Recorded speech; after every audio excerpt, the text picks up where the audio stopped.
Hi everyone, welcome back to my channel. मैं हूं राजन। एक कॉमन सवाल जो अक्सर सुनने मिलता है, फ्री होल्ड प्रॉपर्टी और लीज होल्ड प्रॉपर्टी में क्या डिफरेंस है और ये समझना क्यों इम्पोर्टेंट है, आप बताइए।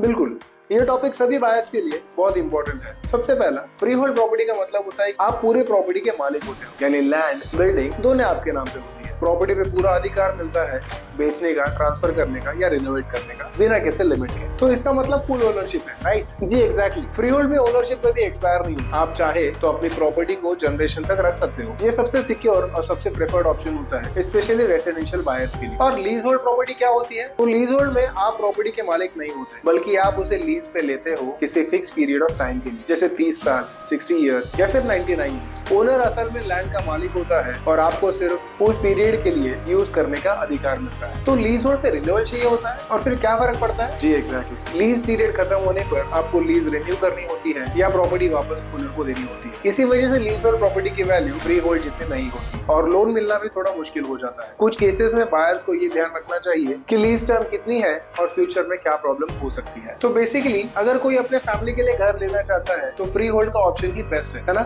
जी बिल्कुल। लॉन्ग टर्म सिक्योरिटी के लिए फ्री होल्ड बेस्ट होता है। लीज होल्ड प्रॉपर्टी थोड़ा ज्यादा दिक्कत दे सकती है, स्पेशली अगर लीज टर्म कम हो। इसीलिए बायर्स को प्रॉपर्टी खरीदते वक्त ये चीज जरूर ध्यान रखनी चाहिए। बहुत बढ़िया, थैंक यू राजन सर इतना क्लियर एक्सप्लेनेशन देने के लिए। Thank you. और हाँ, प्रॉपर्टी के डॉक्यूमेंट्स में ये चीज चेक करना ना भूलें। ये छोटी सी नॉलेज आपको फ्यूचर में प्रॉब्लम से बचा सकती है। जी बिल्कुल। तो दोस्तों, अगर ये वीडियो आपको पसंद आया हो तो मेरे चैनल को सब्सक्राइब कीजिए। मिलते हैं अगले सवाल के साथ अगले पॉडकास्ट में।